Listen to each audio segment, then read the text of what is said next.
Boa tarde a todos, todas e todes. Nós vamos dar início a mais um Discurso em Diálogo, agora na 12ª edição. Hoje nós estamos recebendo a professora Juliana Bom Tempo. É uma alegria muito grande, né, poder recebê-la. Ela já vem aqui com um título, né, com uma temática muito provocativa, que é Dramaturgias do Acontecimento por uma Clínica Poética e a Lógica do Sentido. Lembrando, né, a quem porventura não nos conhece, o Discurso em Diálogo é um projeto de extensão promovido pelo Laboratório de Estudos Polifônicos, né, o nosso intuito é abrir espaço para discussão de temas variados a partir de perspectivas discursivas diferentes. Então, Ju, né, eu não tenho como não chamá-la de Ju, gente, porque além de uma colega de trabalho, ela é minha amiga de infância, né?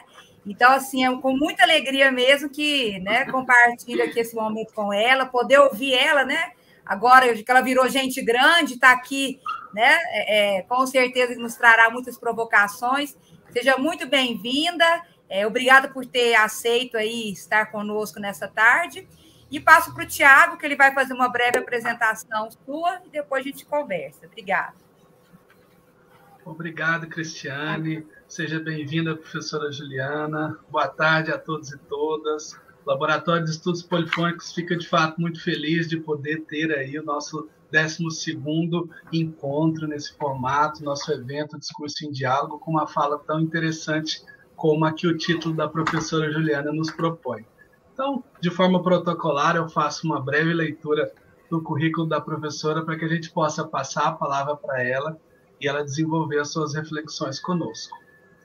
Professora Juliana Soares Bom Tempo é professora adjunta no curso de dança e no programa de pós-graduação em artes cênicas do Instituto de Artes na Universidade Federal de Uberlândia, coordenadora e supervisora do Ambulatório Multiprofissional Estudantil desde 2018, tutora da Residência Multiprofissional em Saúde Mental desde 2018, coordenou a mostra Feminismos em Performance de 2017 a 2019, com 3 edições, acompanhadora e coordenadora do coletivo Por uma Clínica Poética, composto por equipe que envolve artistas e profissionais da saúde, na perspectiva de transversalizar as relações entre o cuidado de si e os processos de criação. A professora também é doutora em Educação pela Unicamp, doutorado sanduíche pela Université Paris-Ouest Nanterre, do Departamento de Filosofia, com bolsa CAPES. Também é graduada e mestre em Psicologia pela Universidade Federal de Uberlândia. Ela busca a experimentação da interface corpo e filosofia francesa contemporânea na expressão performática, investigando as dimensões micropolíticas da produção estética de uma existência e procedimentos para convocar o acontecimento de uma clínica poética. Bacana, né? Dá para perceber que é uma proposta de produção que dialoga muito com as preocupações do Laboratório de Estudos Polifônicos. Seja novamente muito bem-vinda, professora Juliana, a palavra é sua. Bom, muito obrigada, Cris.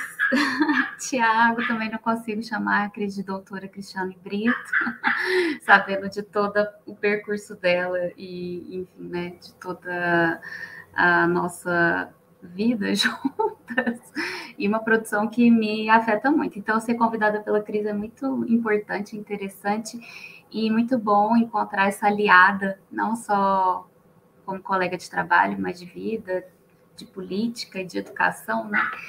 É muito bonito estar aqui com você, Cris. Obrigada pelo convite, obrigada, Tiago.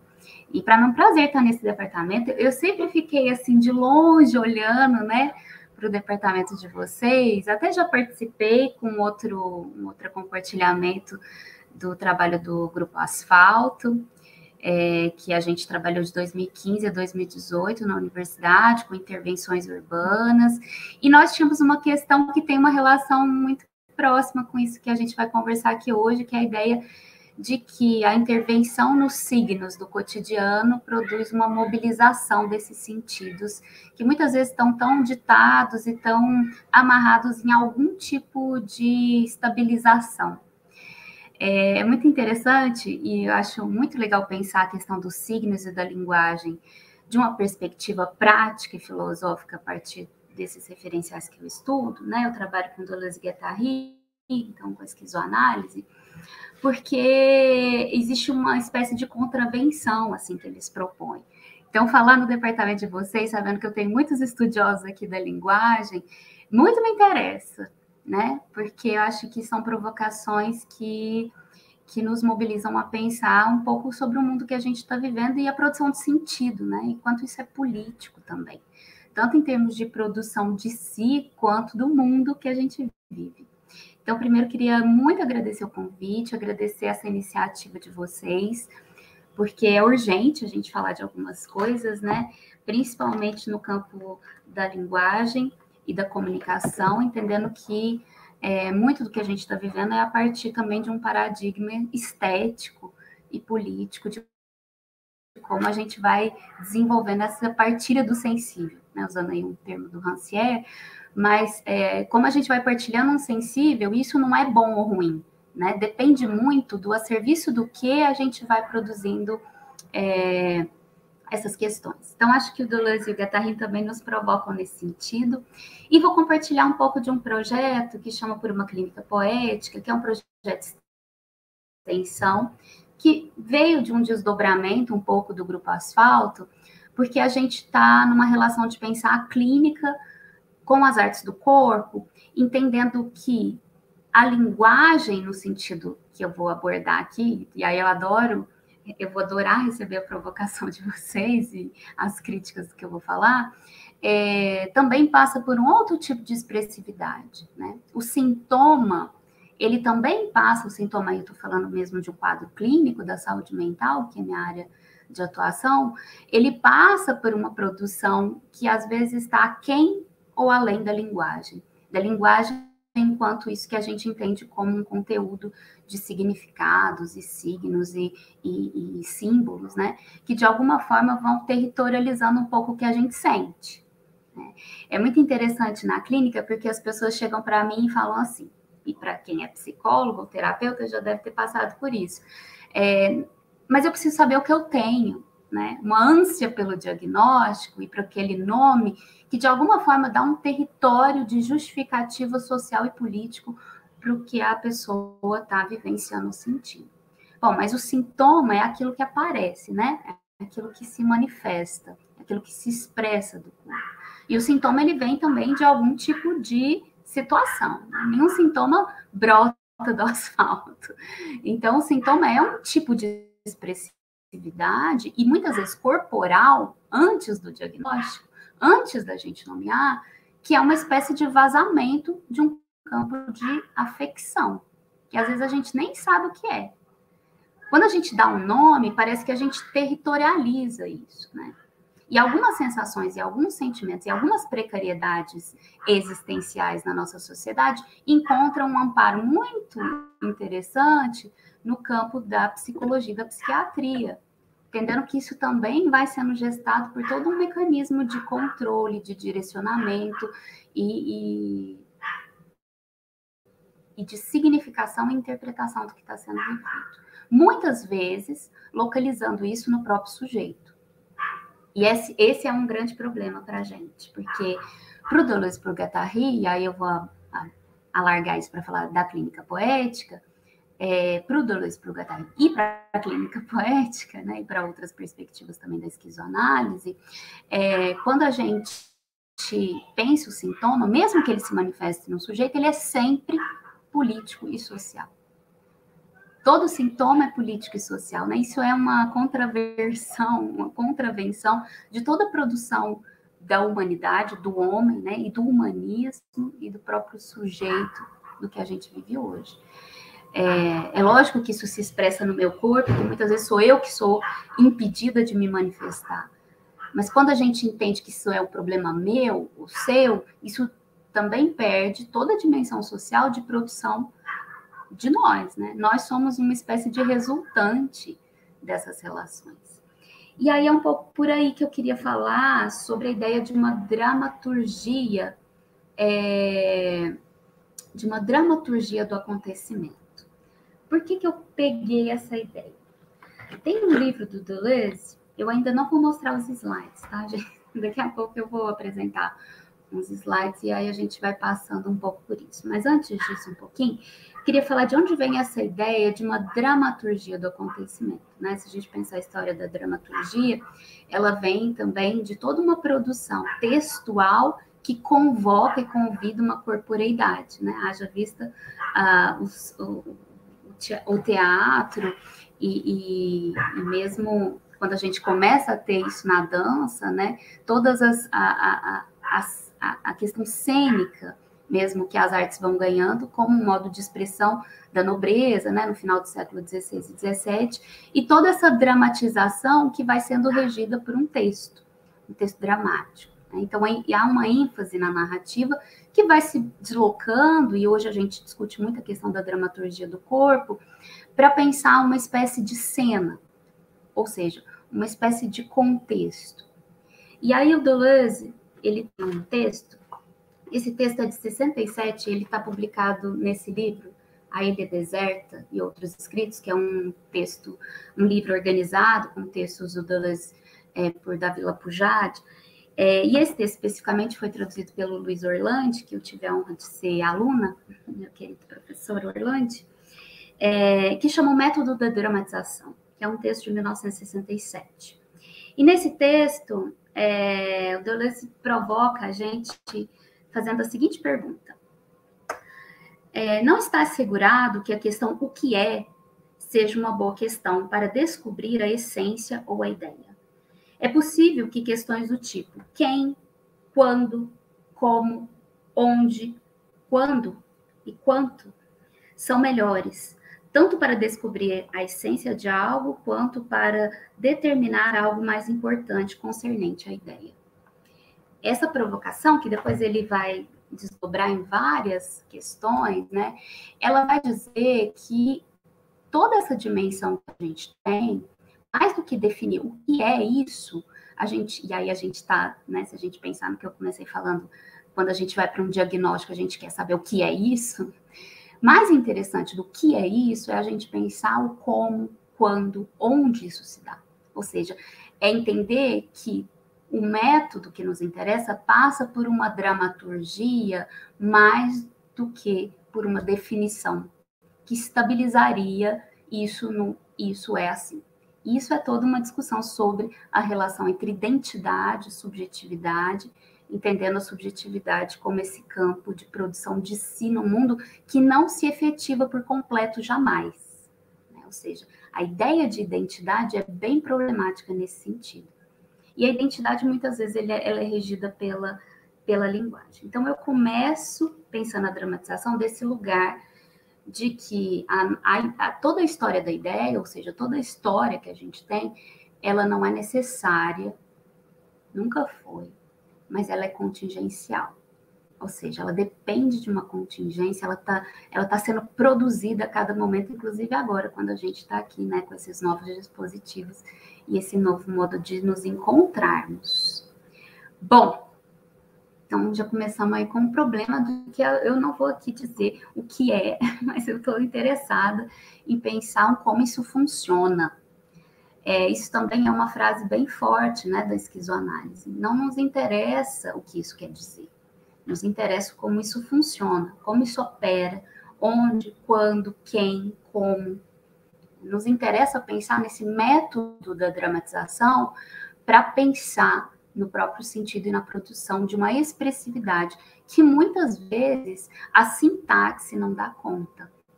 Ou seja, a nossa estruturação linguística, ela não dá conta e ela já direciona. E aí, quando a gente fica muito nessa ideia do que isso quer dizer, que a gente tem toda uma história, né, ocidental, e mesmo da filosofia, de entender os conceitos enquanto definições, e a vida enquanto uma definição, né, a própria ideia de identidade te pede uma definição, que hoje está cada vez mais pulverizada e fragmentada, uma definição que te estabilize numa ideia de si, né, mais radicalmente numa ideia de eu, que para a gente é muito problemática, no sentido de que isso também produziu esse humano demasiado humano, em que a vida, a natureza, a própria diferença, né? Porque a gente fala de diversidade, mas a gente não consegue lidar com os dissensos, com a diferença, ela vai ficando relegada ao, mas de onde você veio, como que você faz, o que você é. Então, essa ideia de quem você é e como que você funciona no mundo nos interessa mais, né? Então, tem uma tensão aí que a própria linguagem, na sua estrutura sintática, vai produzir. Tá fazendo sentido o que eu tô falando? Tô louca sozinha? Bom, quando a gente fala de dramatização, vou acreditar que vocês estão junto aqui com o rolê, tá? E também queria ser provocada aí. Não sei se eu tô falando muito tecnicamente. Agora eu vou passar para uma parte mais prática, que talvez isso fique mais interessante. No sentido prático mesmo, porque o que nos interessa aqui é pensar essa dimensão prática de como se vive uma vida, né? Não adianta eu estar aqui fazendo toda uma crítica conceitual se a gente não consegue trazer isso para uma dimensão de uma vida que se vive. E aí a gente vai entendendo que o Deleuze, principalmente o Deleuze, ele tem uma ideia de pensar numa lógica que não é uma lógica dedutiva nem indutiva, como a lógica na filosofia, né? A lógica da razão kantiana, mas que é uma lógica enquanto um regime de relação. Então, quando a gente propõe ali, né, falar da clínica poética, a partir da ideia de acontecimento, né, de uma dramaturgia do acontecimento, e a partir da ideia de uma lógica do sentido, eu não estou aqui falando de uma lógica enquanto um sistema em que a gente vai deduzir, mas eu estou pensando aqui num sistema de conjunção, numa dramaturgia, né, numa cena que depende do tempo, das pausas, do ritmo, do espaço, de toda uma construção para que ela aconteça. Então, quando a gente fala de lógica, também estou desterritorializando, reterritorializando aqui os termos, eu não estou falando de uma lógica enquanto uma dedução que tem um caminho já dedutivo, indutivo para a gente chegar numa conclusão, mas eu estou falando de uma relação, de um regime de relação. Então, quando o Deleuze vai pensar na lógica do sentido, e ele vai conversar isso muito com a literatura, ele vai pensar isso a partir de uma ideia de que há um regime de relação, há um modo de se relacionar e de estar e de compor, de composição, que produz sentidos. E esses sentidos, eles são sempre voláteis, e isso nos interessa, essa variação, essa diferenciação desse campo dos sentidos. Bom, e o sentido, ele varia a partir da ideia de acontecimento. E aí eu vou entrar um pouco nisso. É muito legal, porque o Deleuze e o Guattari também, mas o Deleuze, ele vai pensar isso a partir da literatura, principalmente do Lewis Carroll, texto da Alice no País das Maravilhas, que é um texto ótimo, que eu adoro, e que ele vai pensar essa coisa de uma coetaneidade de coisas que aparentemente para a gente são excludentes, né? Então, a Alice, ela é grande e pequena ao mesmo tempo, ela é e não é, ela está e não está ao mesmo tempo. Então, essa coetaneidade, ou seja, desculpa que eu estou lendo aqui as perguntas de vocês, essa contemporaneidade de coisas que são inconciliáveis, esses paradoxos, né, que são palavras bem importantes, vão produzindo uma espécie de curto-circuito nessa lógica linguística estabelecida. E o acontecimento, ele denuncia isso, ele quando algo acontece, isso se redistribui. Bom, a gente vai falar um pouquinho disso aqui. Eu queria começar a apresentar os slides para a gente pegar nesses pontos que eu sei que são vários e que vai deambulando aqui no pensamento, né? Também queria convidar vocês a deixar o pensamento mais frouxo, sem tentar, nossa, mas o que isso, né? Isso tem a ver com isso. Só para a gente se aproximar um pouco mais dessa filosofia, dessas propostas, e poder ver pontos de conexão, de desconexão com vários estudos. Eu vou compartilhar minha tela, ver se está certo, tá? Só me dá um retorno que eu vou parar de ver vocês, provavelmente. Só me fala se tá, acho que não tá rolando ainda. Peraí. Compartilhar tela. Ok. E aí, eu vou ver se tá certo, gente. Vou falar um pouquinho disso. Só fala, Ju, tá rolando, eu não tô vendo vocês, não adianta vocês escreverem para mim, que eu não tô vendo mais nada. Tá ok já, Ju, estamos vendo. Tá, então assim, uma coisa muito importante da gente pensar aqui nessa ideia do acontecimento, né, que eu estou convocando para pensar uma dramaturgia do acontecimento e como isso opera na proposição de uma clínica poética, que é uma prática clínica mesmo, que acontece, né, aconteceu esses 2 anos pandêmicos virtualmente, com encontros virtuais, mas ele acontecia antes também em alguns espaços da universidade, do campus Santa Mônica, do campus Umuarama, do campus da educação física, mas também acontecia semanalmente no espaço de lutas, né, muito articulado à Pró-Reitoria de Assistência Estudantil e ligado também às práticas de cuidado e à rede de cuidado que a gente tem em saúde mental na Universidade Federal de Berlândia. Então, assim, eu vou falar de uma dimensão talvez muito teórica, mas que isso vai chegar numa prática e num procedimento clínico. Então, acho que isso é muito importante para a gente pensar a ideia que eu trago aqui de uma clínica poética, que é a ideia de que quando a gente pensa em clínica, quando a gente pensa em arte, quando a gente pensa em esquizoanálise, a gente está convocando a ideia de acontecimento. Por que isso é importante? Porque o acontecimento, ele é algo que se dá, né? Então, se você pegar, por exemplo, esse texto aqui, da lógica do sentido, em que o Deleuze vai se voltar à questão do sentido a partir do acontecimento, ele vai dizer que o acontecimento é algo que acontece. Acontecimento é algo que acontece, né? Mas como é que eu sei que algo acontece? Algo aconteceu. Como é que eu chego nesse ponto? É importante diferenciar o acontecimento de um acidente, né? Porque o acidente, ele está previsto, né? Por exemplo, pode ser que a minha internet caia aqui. Isso tá, por mais que... Ou pode ser que vocês não consigam ver meus slides, né? Isso está previsto, a gente dá um jeito. A Cris falou, inclusive, que se eu não viesse, que ela poderia improvisar sobre esses temas, né, Cris? E o Thiago também. Então, assim, o acontecimento, ele se dá a partir de algo que a gente consegue prever. Desculpa, o acidente se dá a partir de algo que a gente consegue prever dentro de um sistema de previsão. O acontecimento, ele é algo que intervém. Ele intervém nos corpos. Mas ele não está nos corpos. Ele não está aqui enquanto algo material. Mas ele intervém nessa materialidade. Acho que o Alice no País das Maravilhas é muito legal para a gente pensar isso, né? Por exemplo, aqui nesse texto, né, da lógica do sentido, Deleuze vai dizer o seguinte: o que há de mais íntimo, de mais essencial ao corpo do que o acontecimento, do que acontecimentos como crescer, diminuir e ser cortado. Pensando no texto do Carroll. O que há de mais importante do que crescer, diminuir e ser cortado? Né? Imagina você, Alice, devir Alice aí, passando por tudo aquilo que a Alice passou. Isso é muito essencial. Percebe que a gente não está falando de uma essência enquanto algo que já está ali, mas a gente está falando de uma essência enquanto algo que se dá, enquanto algo que acontece, enquanto algo que se efetiva num campo de relação, numa dramaturgia, numa cena. Algo acontece, algo redistribui as potências dos corpos, mas algo que não está nos corpos, por exemplo, crescer.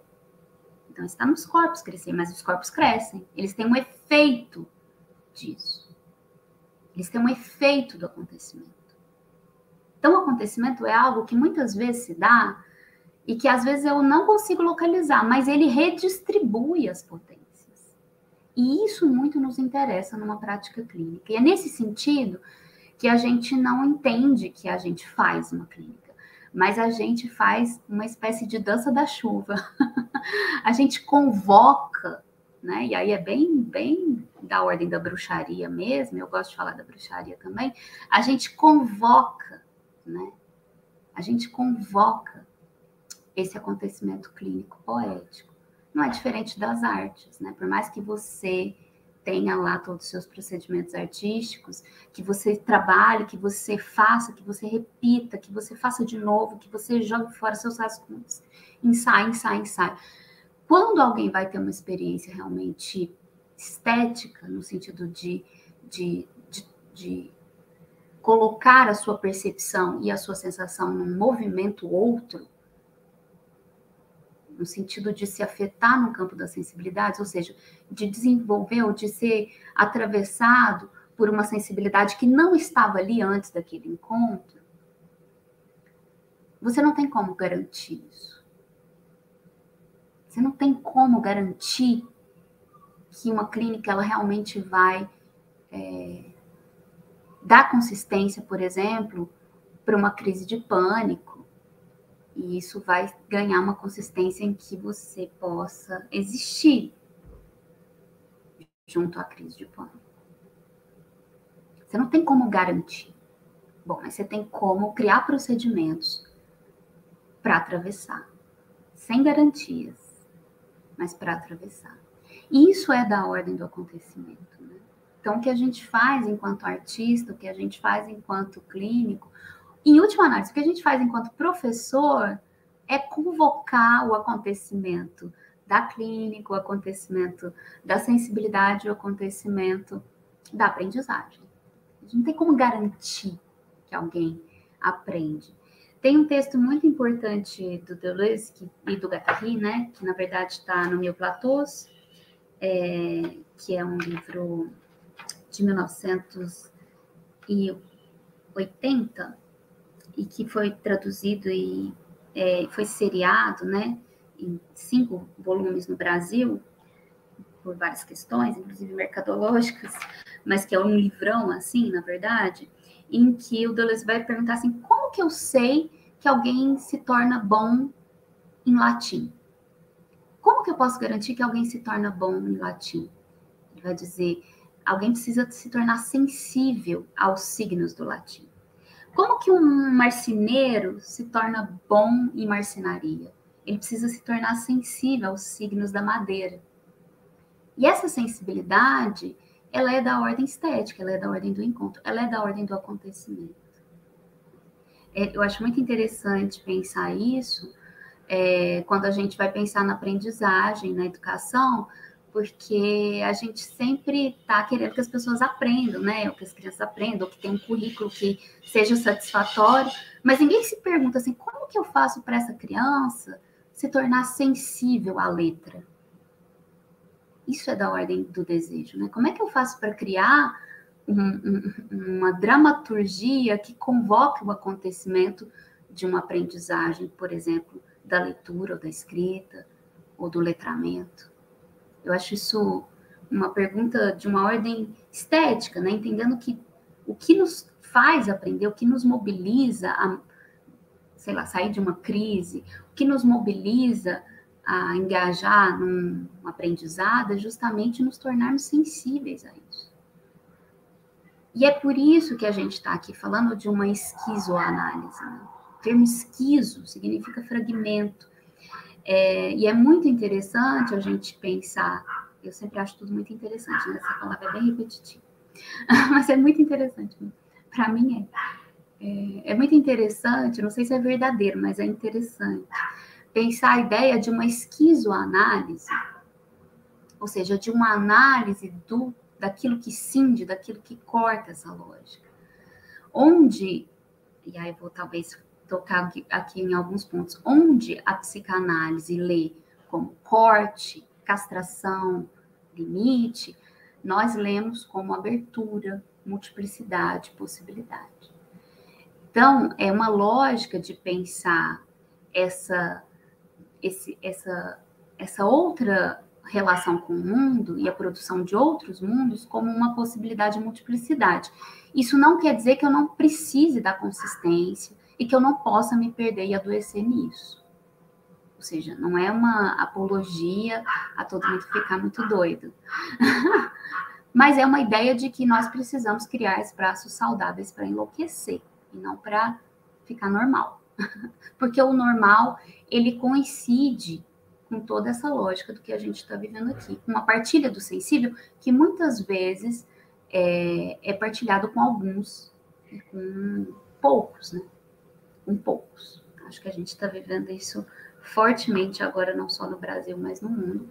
E quando a gente está pensando nisso, de uma dimensão também da produção de uma ética, de uma estética, de uma política de si no mundo, as questões ecológicas, elas vão também precipitar um pouco essa fragmentação, essa dissociação, essa perda, né, da morada, e muitas vezes perdas que são reais, né? Você pode morrer, de fato. Perdemos pessoas, né? Perdemos coisas. Não temos garantia, não temos para onde voltar, né? A questão da imigração, não temos Natal. Não temos para onde voltar. E aí, como é que a gente vive nessa outra dimensão, né? Que é a dimensão do fragmento. Que é a dimensão de ir dando consistência, não mais por uma identidade, mas por uma multiplicidade, que precisa passar, que precisa correr, que precisa se reinventar. E é da ordem da invenção. O acontecimento, ele é algo que precipita e que força essa desacoplagem, esse desarranjo, né? Tem uma frase aqui, também nesse texto, que eu acho bem interessante, da lógica do sentido, em que ele vai falar que o acontecimento, ele não é algo, mas ele provoca algo, né? Não mais estados de coisas ou misturas de fundos dos corpos, mas acontecimentos incorporais na superfície que resumem essa mistura. Por exemplo, a árvore verdeja, a noite anoitece. Né? Qual que é o limite entre dizer tá à tarde e tá à noite? É um acontecimento, e de repente, opa, anoiteceu. O verdejar da árvore, pós-inverno, por exemplo, ou pós-queimada aqui, né? Na nossa situação mais cotidiana. Percebam que a ideia de que há a convocação de um acontecimento, que é o que a gente pode fazer, não tem garantias. E ela é produzida mesmo nessa ideia de conseguir construir uma espécie de jangada para que a gente atravesse o caos. E essa jangada, ela é sempre frágil, ela é sempre precária, ela é sempre da ordem do não discursivo, ou do assignificante, que também é uma palavra problemática. A gente vai falar um pouquinho disso. Posso passar? Acho que eu consigo passar. Bom, então aqui a gente chega muito nessa ideia de que o acontecimento e uma dramaturgia do acontecimento não está ligado no que é isso, mas o como isso acontece, como isso funciona. Então a gente está sempre falando de um quando e de um onde, né? Quando e onde isso acontece. É tão interessante pensar nisso, né? Porque muitas vezes a gente vê toda uma sintomatologia do presente sendo expressa nos corpos. Vou dar um exemplo. Hoje a gente tem várias pessoas com diagnóstico de transtorno de personalidade borderline. Bom, eu tenho uma ideia de que nós vivemos numa sociedade borderline. Nós estamos na borda da linha, assim, né? Nós estamos caminhando num limítrofe. Né? Não dá mais para ficar bem, ou normal, ou, né? Há que se ter um tônus. Como diria o Primo Levi, a guerra é sempre, né? Precisamos de estratégia, temos que ter tônus, né? A gente precisa de um tônus para os tempos que a gente tem vivido. Né? Não dá tempo. E a gente está sensível a isso, né? Está todo mundo sensível a isso. Então, quando a gente pergunta assim, mas o que você tem? Ou qual é o seu diagnóstico? A gente está perdendo, não é que não tenha um diagnóstico, mas a gente perde a dimensão política do que está passando pelos corpos, na minha vida, na sua vida. Eu sempre me pergunto uma pergunta dramática, que é assim, dramática, né? Que eu sou dramática. O que eu vou dizer para minhas filhas? O que eu vou dizer para as minhas filhas? Como que eu vou convencer minhas filhas de viver nesse mundo? O que eu vou dizer para elas? Então, assim, não dá para dizer, a minha filha, ela tá com crise de pânico. Tá, também tô. Você também deve estar meio ansioso, sei lá, meio perdido aí. Né? E aí? É problema seu? Ou a gente vai realmente discutir essa sintomatologia do presente? Que é um pouco o que a gente está convocando aqui. E aí a gente está falando de encontrar e mapear, e aí vou usar um termo também da esquizoanálise, de cartografar as coordenadas espaço-temporais. Cartografar como um mapa mesmo, como um território que a gente vai desenhando esse mapa, entendendo que esse mapa não para de se desenhar. Ele não acaba nunca. Né? E quando a gente estabiliza esses mapas, isso também é uma questão política, de dizer que isso é assim. Que você tem isso é uma ação política. Quando a gente fixa um sentido, quando a gente estabelece um sentido, um único sentido, ou quando a gente, né, aí, mais radicalmente, quando a gente interpreta uma situação, a gente estabiliza uma multiplicidade de coisas possíveis e impossíveis que estão se passando. De partículas que eu não consigo nominar, porque a palavra, ela estabiliza algo que é volátil, que está o tempo todo se diferenciando. Desde sei lá, da minha pele, né, das minhas partículas, ao ar que eu estou falando, aos pensamentos que vêm, ao que eu nem sei que vai acontecer daqui a pouco, não sei o que vai acontecer daqui a pouco. Ao que eu nem sei quem está me ouvindo, por exemplo. Uma série de partículas que eu posso dizer, tá, isso aqui é assim. Isso é político. Ou talvez do que você está falando é sobre isso. Isso também é político. Os corpos são causas uns dos outros como estado de coisas, né? Os corpos existem, eles estão aqui, eles têm uma materialidade. Os encontros entre esses corpos geram efeitos. Talvez o que eu estou falando aqui para vocês está gerando alguma coisa. Para mim está gerando um monte de coisa. Tais efeitos são acontecimentos, são relações de tempo incorporais que têm por atributo redistribuir a potência dos corpos. Um exemplo muito rápido, assim, os filósofos odeiam que eu fico dando esses exemplos, que as pessoas dão esses exemplos, mas ele funciona. Um exemplo de acontecimento, bater o carro, bateu no poste, né? Bateu. O que aconteceu? O carro bateu no poste. Agora, o bater não está localizado nem no poste, nem no carro. Bateu. Acontecimento. Bateu. A pessoa que estava no carro morreu. O poste tombou e o carro deu perda total. Ou seja, o bater, o acontecimento bater, ele redistribuiu a potência desses corpos. Ele redistribuiu a condição desses corpos no mundo. Então, o acontecimento, ele tem um nível de violência também.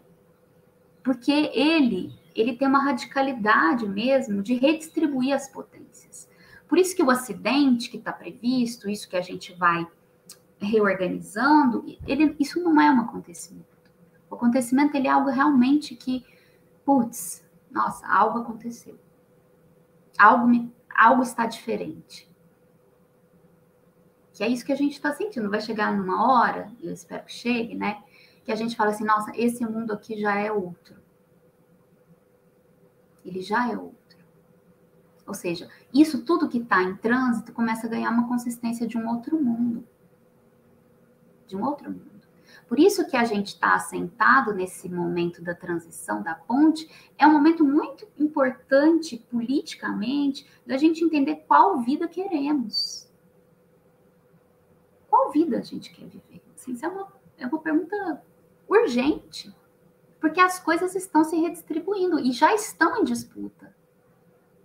O novo normal já está em disputa, a partir de vários acontecimentos, inclusive da pandemia, né? Se a gente for pegar esse acontecimento pandêmico. E aí é muito importante a gente entender essa relação desse quando, onde, né? Por quê? Porque, lógico, né? A gente está falando de um acontecimento que não tem como ser previsto, mas que se dá. Algo se deu. Quando, onde? Como? E não o que aconteceu, mas como aconteceu, onde aconteceu, para que aconteceu. O que é que se redistribuiu? O que é que afrouxou e que começa a entrar em disputa para a criação de novos programas? Que tipo de processo foi liberado para que novos programas fiquem tão afoitos para capturar isso rapidamente, redimensionar rapidamente? Se a gente pensar, por exemplo, no evento de 2013, né, daquelas manifestações que a princípio elas eram totalmente descentralizadas, né, assustadoramente descentralizadas e ao mesmo tempo uma espécie de insurgência, de insurreição, né, uma coisa que não era da ordem da revolução, mas era da ordem de um caos ali. Rapidamente isso foi capturado. Rapidamente as forças criaram um programa para isso, né? Um programa perigoso, inclusive. Perigoso, perigosíssimo. Né? A árvore verdeja. O crescer, o diminuir, o ser cortado, que redistribui a potência dos corpos, que altera a maneira de ser. É um pouco nesse sentido que a gente está aqui pensando a ideia de que os sentidos, e aí eu gosto de falar sempre no plural, os sentidos, a lógica dos sentidos é sempre a produção de um tipo de relação que agencia esses sentidos e que eles estão sempre precisando, demandando mobilização. A gente está vivendo isso claramente com todas as mídias internéticas ou não, né? A fake news é uma boa conversa sobre isso, nesse sentido. Esse acontecimento e essas... eu acho que eu voltei. Tá, desculpa. Bom, algo acontece que tem por efeito, certa clínica, que sempre é política. Política, uma clínica política no sentido de traçar o diagnóstico das linhas duras, ou seja, o que é que estava tensionando para isso gerar esse sintoma, e aí eu estou falando isso numa dimensão pessoal, mas também político-social, né? O que é que fez essa insurreição surgir? O que é que impediu essa insurreição de surgir antes, por exemplo, nesse exemplo que eu estou trazendo? E como é que a gente vai, de alguma forma, criando pequenos desvios dessas linhas duras para algo vazar que não seja o sintoma? Porque o sintoma ele é um tipo de resistência, né? O sintoma, ele é um tipo de resistência. Quando a gente está aqui nesse mundo, né, que tá tudo meio instável, e a gente começa a ter crise de pânico, por exemplo, que é uma espécie de falta de ar, de falta de consistência, de sensação de morte, isso que se imprime no meu corpo tem uma relação direta com o que eu estou vivendo socialmente e com essas partículas que eu não sei dizer ainda, mas que meu corpo sente. E eu não consigo dar consistência, não consigo. E aí, para mim, desse ponto de vista e de uma perspectiva esquizoanalítica, localizar isso numa interpretação que remonta a sua história de vida familiar é perder toda a dimensão política que o sintoma acessa. Porque é um acesso mesmo. Que o passeio esquizo acessa, com todos os sofrimentos implicados, com a falta de consistência implicada, mas ele acessa. E aí, nesse sentido, as artes, né, algo acontece que tem por efeito certa estética. E aí aqui a gente está pensando em estética no sentido deleuze-guattariano, que é justamente uma ideia, uma teoria das sensibilidades. A teoria estética para o Deleuze e para o Guattari, ela está sempre ligada a uma teoria das sensibilidades, ou seja, é um modo de produzir sensibilidades. E isso, mais uma vez, é político. Porque toda a produção de subjetividade, do ponto de vista deleuze-guattariano, passa sempre por um paradigma estético, ou seja, a produção, qualquer semelhança, coincidência, tá, gente? Mas há a produção de um mito do campo dos afetos. O mito é produzido a partir de um campo da sensibilidade e das afecções, não é de outro lugar. Né? O nacionalismo, né, e a gente arrepia de falar disso, ele é produzido a partir de um campo estético e de sensibilidades. E é nesse sentido que a gente não está aqui dizendo que isso é bom ou ruim, porque depende da dramaturgia desse acontecimento estético, né? Depende de com que isso vai se agenciar. Bom, e algo acontece que tem por efeito certa esquizoanálise, que é sempre política. Ou seja, uma análise daquilo que diferencia, daquilo que escapa. A potência produtiva é devolvida aos corpos. Potências essas que foram separadas dos corpos na produção de adoecimentos, agenciando máquinas desejantes na produção de certo território existencial em uma etologia orquestrada por afecções. Tá. Quando a gente vai falar de esquizoanálise, a gente está falando de uma relação em devolver para os corpos aquilo que ele pode. Toda essa clínica que eu estou aqui falando para vocês, e aí queria pensar isso no campo das artes também, ela tem por função devolver para os corpos o que o corpo pode. Porque todo adoecimento, toda produção da gente no mundo, do nosso adestramento, inclusive a escola é um grande agenciador disso, né, que controla inclusive os nossos esfíncteres, né, porque a criança ela tem que esperar para fazer xixi, ela não pode fazer a hora que ela quer. A gente faz isso com os nossos alunos, né? Na universidade é absurdo. Como que a gente foi adestrado? E as empresas fazem isso muito bem, né? A ponto de ter empresas na China que as pessoas usam fraldas. Olha isso, gente. Olha a violência desse trem, né? A potência produtiva, ela é devolvida para os corpos. Ou seja, você precisa, de novo, entender e praticar aquilo que o seu corpo pode. Quando a gente se sente diante de um caos e que a gente adoece, que a gente se entristece, a gente percebe claramente a sensação de impotência, que é política também. Por que a gente se sente impotente? É porque tem coisa que a gente é impotente mesmo, porque não faz parte da sua potência. Você não pode contra algumas coisas. Mas a sensação de impotência, ela tem a ver com aquilo que você pode. Essa que adoece, essa que entristece, ela tem a ver com aquilo que você pode. Quando o seu corpo é separado daquilo que ele pode, nós adoecemos. Isso é um modo de reger os corpos. Isso é um modo de produzir um corpo adestrável, um corpo do consumidor, um corpo do trabalhador, um corpo que não descansa, um corpo que vê no ócio uma culpa, uma dívida, um corpo que não consegue parar. E pior, né? Ele não é produtivo, ele é produtivista, porque ele está sempre produzindo a serviço de algo que não tem a ver com ele, do qual ele não participa. A gente pode aqui ver algumas partículas de relação com a própria ideia de mais-valia e de alienação marxista. E não dá para a gente separar a esquizoanálise, mesmo essa análise do capitalismo e dessa discussão da produção de si no mundo, desse ponto de vista sem passar por Marx, e a gente está falando disso de um ponto de vista micropolítico, do ponto de vista da produção desse tipo de subjetividade que se engata nesse mecanismo consumista, produtivista. Tem que ter um tipo de corpo que serve a isso. E esse corpo tem que ser produzido. A produção desse corpo ele é estético, político e ético.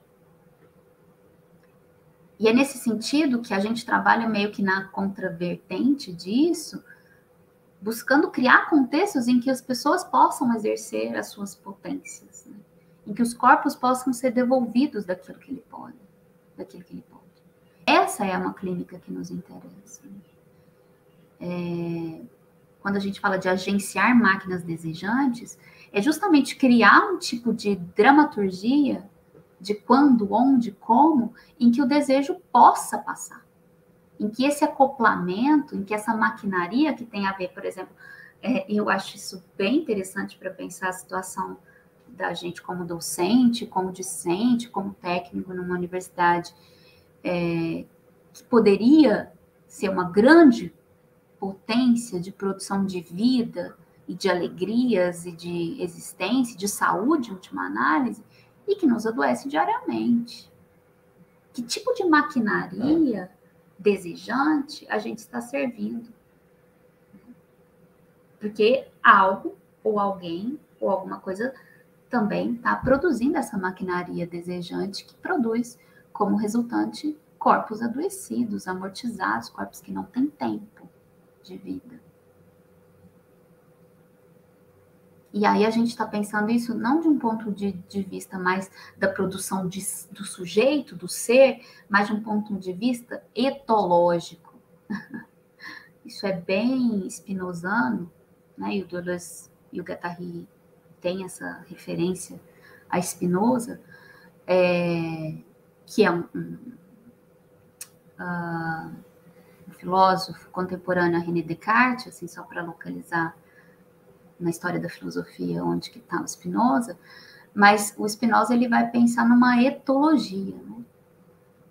E não uma ontologia, para pensar a produção de si no mundo. Por que ele pensa a etologia? Porque ele está muito mais interessado no modo com que a gente vive, nos modos, que tipo de vida a gente vive.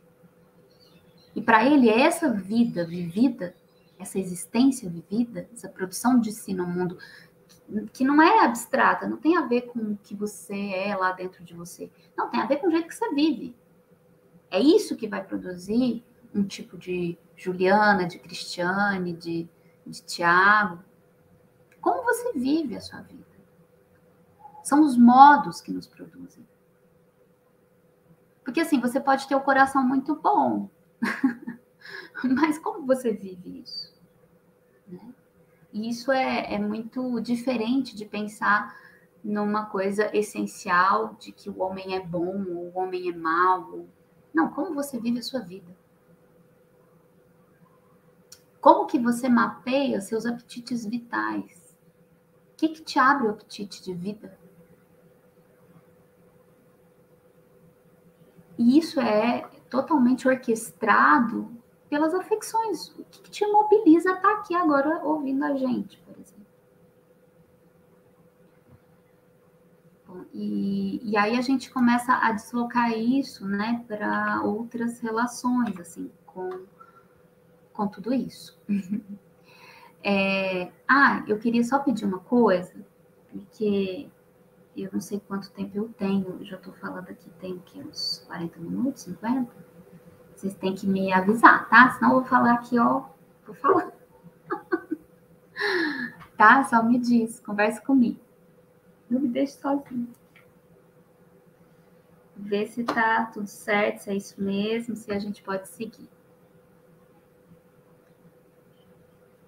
Bom, eu vou trazer uma citação aqui do Guattari para falar um pouco da esquizoanálise, né, que é uma palavra, quase um palavrão.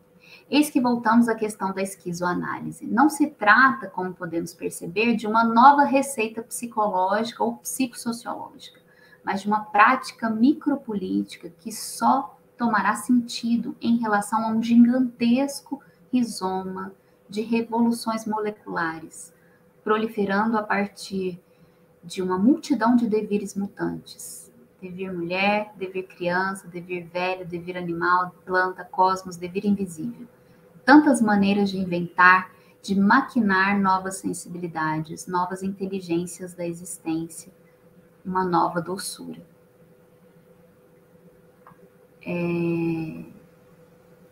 Essa ideia de que a gente nunca está pronto, que não vai chegar, a vida não vai chegar, gente. Essa é uma notícia triste.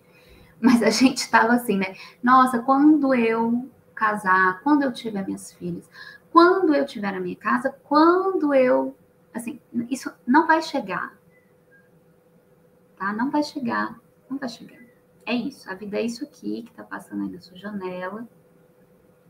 E aqui. É isso. É só isso mesmo. É pouco. Não é pouco. É menos. E é pouco. E nesse pouco tem algo. Tem algo que te engaja, às vezes, outras não. Então, como é que a gente vai cartografando os nossos apetites, né? Eu não entendo, assim, realmente estava pensando nisso esses dias.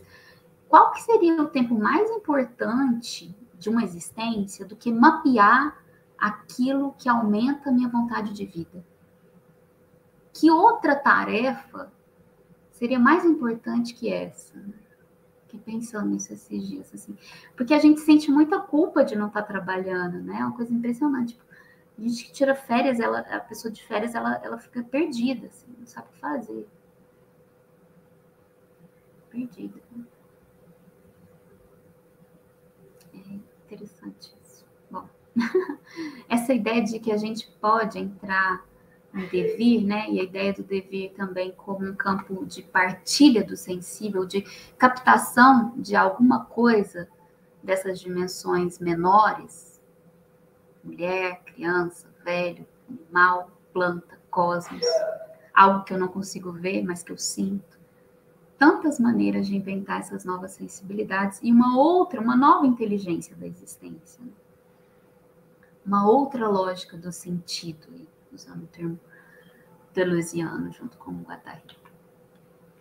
Bom, as artes do corpo, né, elas entram junto com esse procedimento clínico, especificamente a dança, em algumas vertentes mais contemporâneas, por serem caracterizadas pelas potências de rasurar o que está posto, o já sabido, ou seja, né, dependendo do trabalho que a gente faz, aquele corpo, ele se surpreende com ele mesmo, né? Ele tem uma possibilidade de ter uma outra sensibilidade. E às vezes a gente fala disso aqui, parece que as pessoas têm que ser artistas, então, para participar dessa clínica. Não, eu estou falando de coisas muito simples. Muito simples. Como, por exemplo,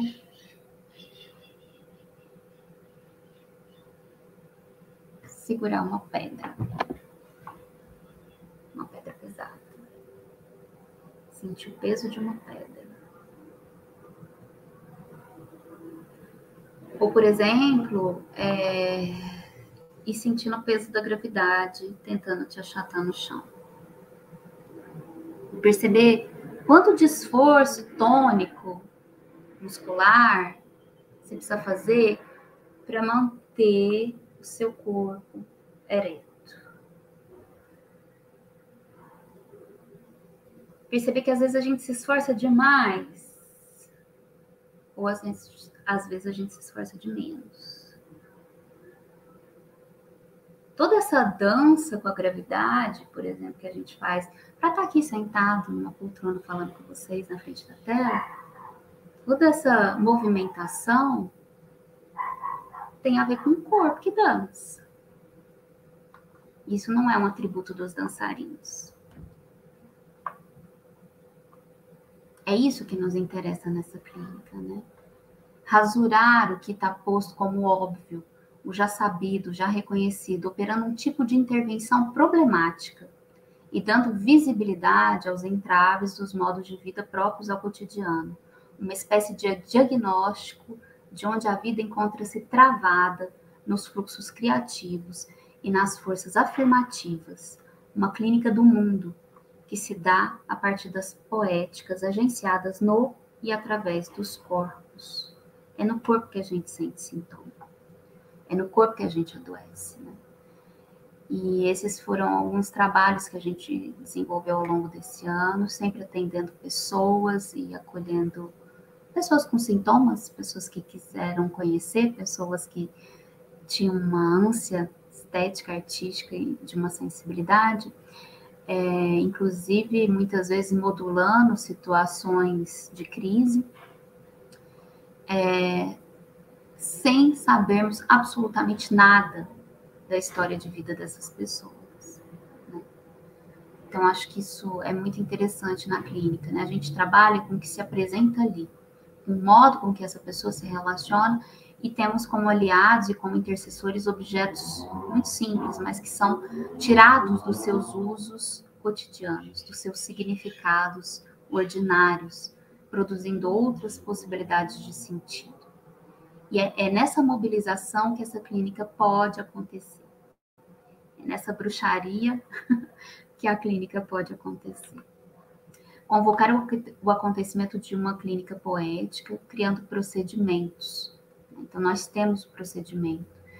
E nosso procedimento, ele tem alguns momentos, né? Em que muitos deles são a abertura para que as pessoas possam deixar vazar algum sintoma, mesmo que eu não saiba exatamente de onde vem, né? Aqui. Ela sabe, o corpo dela sabe. E às vezes ela também não sabe, mas ao vazar, isso vai gestando, engravidando a vida e o próprio corpo de sentidos, na construção de uma jangada que nos ajude a atravessar o caos. É legal a ideia da jangada, né? Porque a jangada Eu queria tirar a apresentação um pouquinho. Não sei se vocês sabem, mas a jangada... Deixa eu ver se eu consigo aqui. Isso aqui.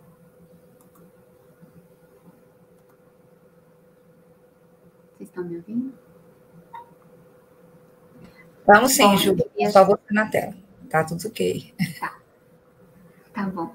Não, eu queria só dizer que a ideia de uma jangada é muito interessante para a gente, porque a jangada, ela é um barco, né, um barquinho, em que as pessoas constroem a partir da junção de várias toras. E aí tem um tipo de amarração que você tem que fazer, que não pode ser rígida demais e nem frouxa demais. Porque a jangada, ela é essa placa que ela tem uma maleabilidade para atravessar as ondas e entrar no alto mar, né? Porque se ela for uma placa inteira, dura, ela não consegue atravessar. A onda, ela quebra, a onda não deixa ela atravessar. E se ela for frouxa demais, ela não tem o plano para você realmente ter ali um corpus para atravessar a quebra das ondas na praia. Então, a gente tem essa premissa, né, de encontrar esse tônus, essa junção dessas toras, para que a gente consiga atravessar a quebra das ondas e atravessar o caos nesse sentido. Bom, queria saber como é que vocês estão, se fez sentido alguma coisa que eu falei, vocês estão aqui, converse comigo, deixa eu ligar essa luz, tá escuro. Nossa, acho que a gente precisa de uns momentos para, né, para deixar acontecer, assim, que fala mais potente. Enquanto você falava, né, eu fui anotando aqui várias coisas, mas, aliás, eu queria dizer, assim, que a sua fala é para nós um acontecimento, né? Porque acho que você toca em pontos que nos fazem nos ver como sujeitos fragmentados, né? Nos coloca em suspenso algumas certezas, né? Aquilo que está de fato estabilizado, acho que nos desterritorializa. Fiquei pensando também como a sua fala questiona, por exemplo, certa relação de causa e efeito pela qual nós nos acostumamos a ver os sintomas, né? Que, aliás, são sempre totalmente medicalizados, né? Tá com esse sintoma aqui, tá aqui o remédio, tá aqui, né, a medicação, e tratamos, né? E a noção de acontecimento, Ju, eu não sei se você conhece o Larossa, né? Porque me lembrou demais, nós estávamos discutindo a noção de experiência do Larossa, e ele traz a experiência como aquilo, né, que nos acontece, que é sempre singular, que é sempre único, e que, para acontecer, precisa também colocar em suspenso certas coisas, né? Porque vivemos numa sociedade, dentro de uma racionalidade, que nós somos atropelados. Quer dizer, não tem espaço para acontecer, não tem espaço para experiência. E achei, assim, muito potente quando você falou, né, que nós precisamos de espaços saudáveis para acontecer, né? Quer dizer, afinal de contas, o que é que nos abre o apetite de vida?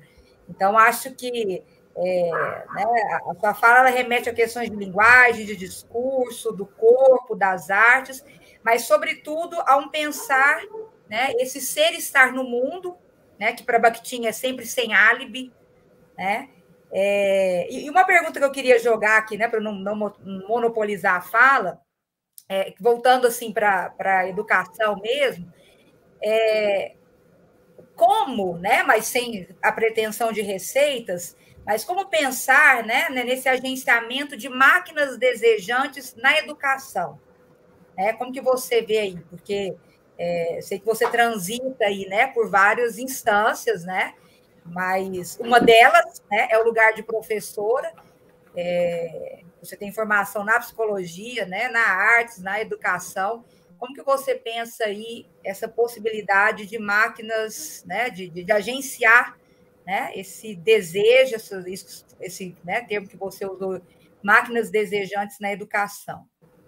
Aí assim, eu jogo para você, depois eu passo aí para o Tiago também, a gente vai fazendo esse bate-bola.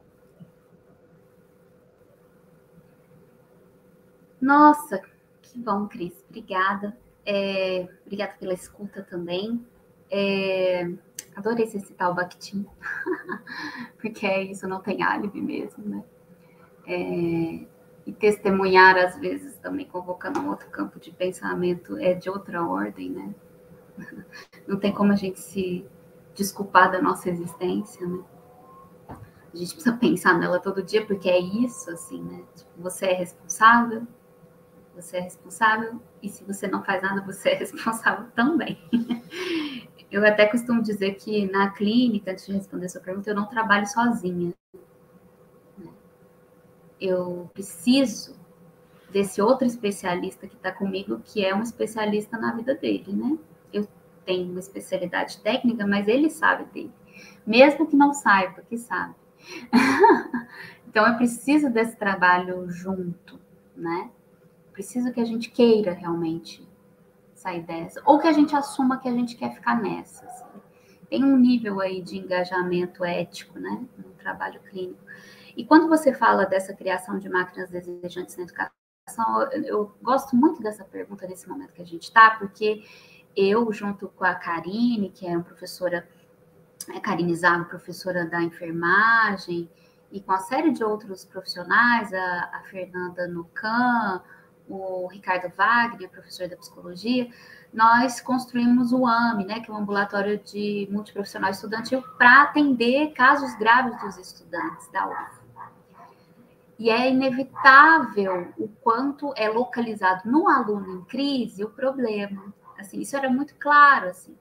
E o quanto a gente precisava entender que muitos alunos da UFO, eu não estou falando alunos, tipo, não é genérico, estou falando da UF, da Universidade Federal de Uberlândia, adoecem em função de um autoritarismo, de um exercício do pequeno poder mesmo, desse lugar de professor. Um exercício mesmo, né, do pequeno poder, esse exercício, né, diário de quem dá nota, de quem chancela, né? E nossos alunos estão muito doentes, assim, queria até dar um grito aqui, porque eles estão adoecendo. E a gente também, assim. E aí eu fico pensando nisso, assim, que tipo de agenciamento, como criar máquinas desejantes na educação? Eu acho que a primeira coisa que a gente precisa entender, antes dessa pergunta, é como que a gente trabalha com essa possibilidade, com essa ampliação desse leque, entendendo que os alunos vão engajar em algumas coisas. E que é isso mesmo. Eu nunca sei. Esse hífen, ensino para o Dolores, né, gente? Calma. Para o Dolores e para o Guattari. Esse hífen, ensino-aprendizagem, precisa ser cortado. Essa coisa da gente achar que a gente ensina algo e que o aluno aprende aquilo, errado. O que acontece quando o pensamento do aluno viaja? Que tipo de aprendizagem, esse devaneio que a gente medica, de uma atenção flutuante, faz? Que tipo, como que algo... E aí eu acho que se os alunos não estão interessados na minha aula, esse problema é meu, não é dos alunos. Ele é meu, assim. Por que estamos com alunos que não estão interessados nisso? Que tipo de mecanismo educacional que não está interessando mais aos jovens, aos alunos, às crianças? Tipo, gente, não está funcionando. Aí o problema é sempre do aluno, né? É do aluno, o problema é do aluno. Tipo, não, gente, eu trabalho para os alunos, né? Se meu trabalho não está sendo efetivo, o problema é meu. Esse é meu trabalho. O meu trabalho é encantar o que eu estou falando. É encantar isso. E se isso não está encantando, o que é que encanta? Como é que a gente pensa um currículo a partir disso? E um currículo e uma didática, né? Porque quando a gente fala de máquinas desejantes, mais uma vez queria convocar essa ideia da dramaturgia. A gente está falando de produzir dramaturgia. A gente está falando de encantar o concreto. De entender que o que a gente está ensinando não é conteúdo, é experiência. O que a gente pode produzir para os alunos é um campo de experiência. Porque, gente, se a gente ficar aqui falando de conteúdo, realmente, assim, eu acho que bom, não posso falar isso aqui, mas eu acho que a gente vai perdendo a função, assim, como educador. Porque conteúdo tem na internet. Tem em qualquer lugar, conteúdo é muito fácil. Para que você precisa de um professor, doutor, pós-doutor, para passar conteúdo? A gente está aqui para produzir pessoas que tenham sensibilidades e que consigam construir um tipo de experiência com aquilo. Vou te dar um exemplo, por exemplo, às vezes eu acompanho pessoas da psicologia na supervisão clínica, ou mesmo quando eu fui tutora lá na residência multiprofissional estudantil. E aí, assim, a gente discutindo os casos, né? E a clínica, ela tem isso, né? Tipo, você não vai achar... Você sabe disso quando você vai num médico. O cara sabe pra caramba, tem doutorado, doutorado, ele pode ser um péssimo médico, um péssimo clínico. Porque a clínica, ela não tem a ver com o que você estudou. Não é à toa que a gente tem residência. Não é à toa que o estudante, para ter formação de psicólogo, ele tem que passar pelo estágio clínico. Porque tem algo de um conhecimento que é da experiência. E que a gente só aprende fazendo. Não está no livro. O livro vai falar, vai relatar caso. Cada paciente que chega, cada pessoa que você encontra, cada aluno que você encontra, vai te exigir não saber. Não sei. Vamos ver junto. Eu só sei que eu não sei mesmo. Cada paciente que chega, eu tenho 15 anos de clínica, você pode ter 200 anos. Cada paciente que chega é novo. O que você vai produzir com ele é novo, você não sabe. Eu acho que essa ideia, que é do Rancière também, né, do mestre ignorante, que não é do Rancière, mas que ele retoma, é muito importante agora. Os alunos sabem coisas que a gente não sabe. Assim, se a gente não descer aí da cadeirinha, sentar e falar, galera, vamos ver o que tem aqui, não vai dar. E eu não estou falando da gente não elencar temas, não ter conteúdos para serem aprendidos, porque senão, né, a gente precisa saber das coisas. Mas saber é um tipo de tecnologia que passa por você. Você é parte disso. Você tem que construir uma tecnologia de si para você se engajar nessa outra tecnologia. E é uma tecnologia mesmo de produzir experiência. Eu acho que você toca num conceito do La Roça muito importante, né? A gente não tem tempo para experiência. A experiência não é consumível. Ela não tem esse time, né? Esse tempo do mundo que não tem, né? Que não pode isso, não pode atrasar, não pode nada.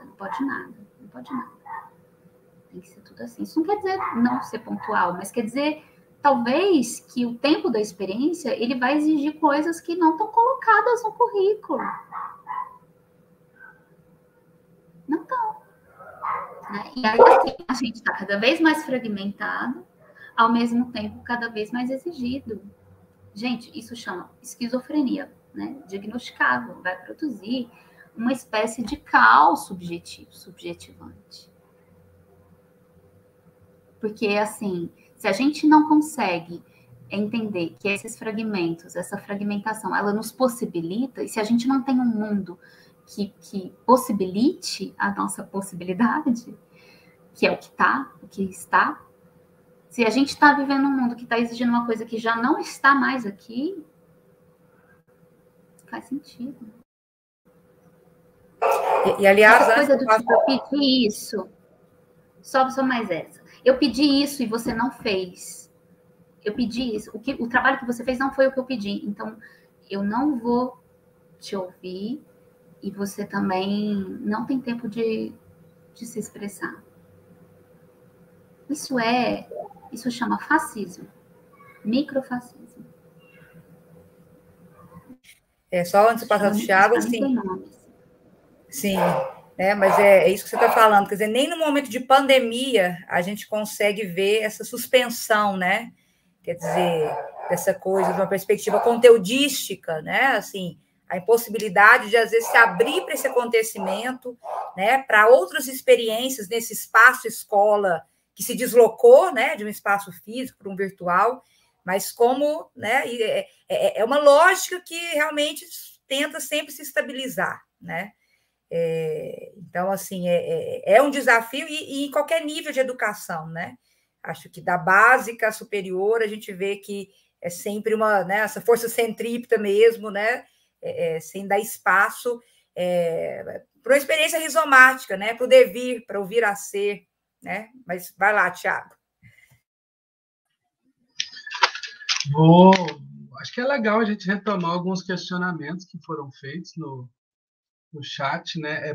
Professora, realmente impactado pelas suas reflexões. É muito legal a gente conseguir dar forma a essas angústias que a gente sente. Nós estamos aqui na Estadual de Goiás, às margens de um retorno totalmente presencial, e a gente sente que esse sistema que controla, que modela, que quer de fato pesado, né, mas que controla até os esfíncteres, né, é um sistema que parece não se preocupar com as fraturas causadas por um momento como esse, que são muito mais físicas. Vou reformular, são tão físicas quanto emocionais, quanto psicológicas, quanto... Então, de fato, a gente te ouve e fica pensando aqui na nossa prática cotidiana, aquilo que a gente vai ter que resolver amanhã para retomar com os nossos alunos aqui. De fato, é uma fala muito potente, como a Cris muito bem disse, reflexões sobre linguagem foram excelentes, eu fiz várias anotações aqui, mas o que mais me toca é justamente essa questão da falta, parece existir uma falta de humanidade acadêmica e institucional em vários momentos, que faz com que esses, talvez até menos do que micro, esses nanopoderes se regozijem de desfazer e de desconstruir a potência criativa dos nossos alunos. Isso me incomoda muito também. Mas aqui nos comentários aqui a gente teve duas perguntas do professor Guilherme, eu não sei se vocês vão colocar aí, né? Primeiro ele pergunta sobre a ideia de se ali se materializaria essa fragmentação do corpo, e aí logo abaixo ele diz o seguinte: pode-se dizer que o acontecimento trabalha na espessura da barra que separa ou que une significante e significado? Cris, você acha que eu leio as outras? A professora responde primeiro. Acho que deixa essas primeiro, né? Né? Porque elas têm uma especificidade, né? E depois a gente comenta outras questões que foram colocadas aqui. Quer que eu repita, professora? Eu não sei se ficou... isso, exatamente. Coloca as duas de novo. Essa aí, questão da espécie de materialização dessa fragmentação em Alice, e depois uma pergunta bem voltada para a questão do acontecimento enquanto linguagem. Legal. Achei que não ia ter nenhum lacaniano aqui para me provocar. Enfim, já sei, assim, cadê? Achei. Obrigada pela pergunta, Guilherme. Muito bom poder conversar. Brincadeira, gente, também. Não sei se vou... Nem pretendo dar conta dessa pergunta, que acho que daria para a gente fazer um curso sobre essa pergunta, Guilherme. Mas a questão do fragmento, né? E aí, vou até pegar um livro aqui.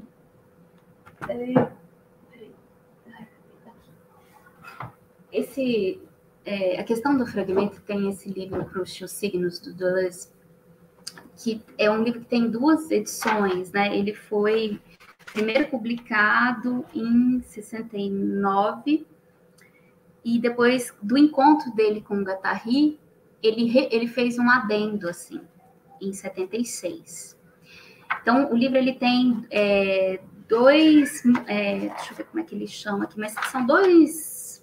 Tem a primeira parte, que chama Os Signos, e a segunda parte chama A Máquina Literária. Livro bem interessante. E ele vai falar um pouco dessa coisa dos fragmentos em alguns desses capítulos. A questão do fragmento é muito interessante isso para o Deleuze e para o Guattari também. Eles vão falar nisso com Kafka e com Proust, com Marcel Proust, e eles vão pensar que Mesmo quando, por exemplo, na psicanálise se fala de objeto parcial e fragmento, é sempre na ideia de que há um todo. Então, a ideia do fragmento, quando a gente fala assim, estamos fragmentados, parece que a gente pressupõe um todo, que ou foi ou vai chegar. Né? A própria ideia de castração, por exemplo, tem a ver com isso. Né? Eu fui tolhido de algo, fui castrado de um poder. E aqui a gente está falando muito de um outro lugar que é assim, aceitar que a gente se constitui enquanto fragmento, mas não é um fragmento que tende, que vai chegar, que vai se totalizar, não vai. A ideia de máquina desejante é a ideia de que nós somos objetos parciais e sempre nos conectamos a objetos parciais, porque o que há são objetos parciais. Por isso que a gente está falando em vir. Porque a gente nunca se completa. A Cris falou do devir e do vir a ser, né? Que eu queria colocar isso numa terceira via.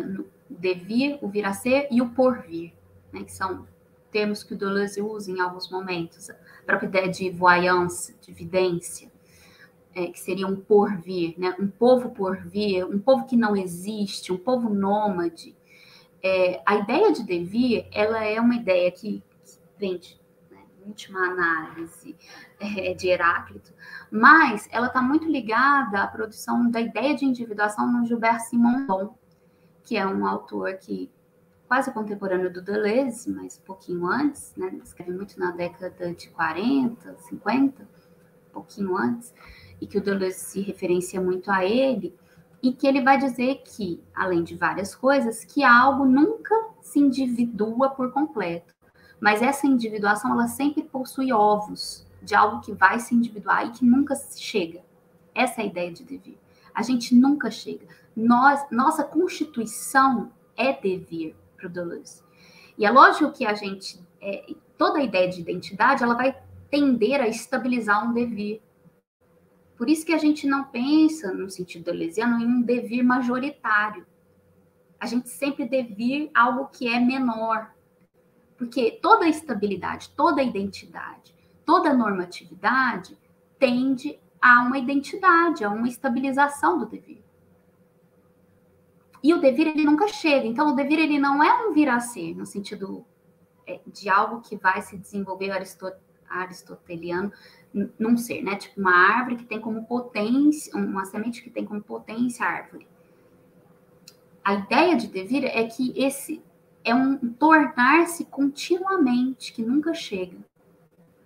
É uma espécie de gerúndio, assim, de ir tornando-se. E é nisso que a gente entende que o que a gente tem não é uma estrutura de personalidade, ou uma estruturação de algo que está estável, num sujeito que se identifica com um eu, mas que a gente está o tempo todo numa maquinaria que pode, sim, criar padrões, repetir, e que está sempre aberta a outras conexões. Isso é perigoso, inclusive, né? Você pode sempre se conectar com algo pior. Você sempre pode se enganchar, o desejo ele pode se enganchar num negócio ruim pra caramba. Né? O que a gente não consegue pensar, e essa é uma frase do Reich, uma frase que o Deleuze coloca aqui no Mil Platôs, mas o que a gente não consegue entender é que o povo, as pessoas, elas podem sim desejar o fascismo. Porque o desejo, ele pode sim se enganchar nessa lógica fascista. O capitalismo é um grande agenciador de máquinas desejantes. E ele trabalha com isso, né? Tanto é que você cria uma coisa nova, uma coisa que te potencializa, rapidamente isso já foi capturado, já era. E aí essa política de se desterritorializar e se reterritorializar, né? De se desenganchar e reenganchar, que é um exercício bem esquizo, de dar esse passeio esquizo, né? De não, bem budista também, de não se apegar, né? Tipo, você não é isso. Eu trabalho, por exemplo, com pacientes suicidas. E aí o paciente suicida, ele tem muito isso, olha, não dá, eu quero morrer. Quando alguém vai se suicidar, eu sempre pergunto para essa pessoa, o que em você quer morrer?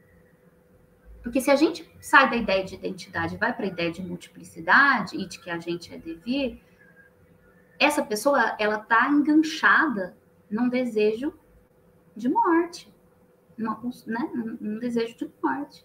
Mas ela não é só isso. Ela nunca é só isso. Como ela nunca é também algo que só quer viver. Tem algo que está o tempo todo se desarranjando. Nosso trabalho, né? Eu acho muito legal que o Deleuze e o Guattari eles têm um conceito que, inclusive, o Guattari já falou isso várias vezes, o Deleuze também, que é o principal conceito deles, que é o conceito de ritornello, que é a espécie de uma criação de um território a partir de um cantarolar, né? De algo quase invisível, mas que se cria um território, que se ocupa um terreno. Ele dá o exemplo da criança que vai atravessar a noite escura e ela canta uma cantiga repetidamente. E essa cantiga frágil, pequena, cria um pequeno território, um pequeno ritornelo que ajuda ela a atravessar a noite escura, que ela está com medo. Essa fragmentação, que pode se dissolver a qualquer momento, é o que a gente precisa agenciar e dar consistência no ritmo. Por isso que a ideia de ritornelo é muito importante, porque o ritornelo é aquela parte da música que a gente repete, né?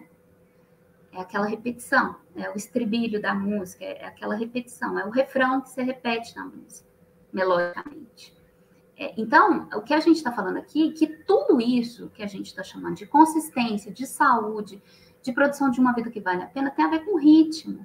Gente, o que é uma crise de pânico? O que é uma crise de ansiedade? É você perder consistência por aceleração. Por aceleração. Ou seja, tem como não ficar acelerado neste mundo que a gente vive? É um exercício desacelerar.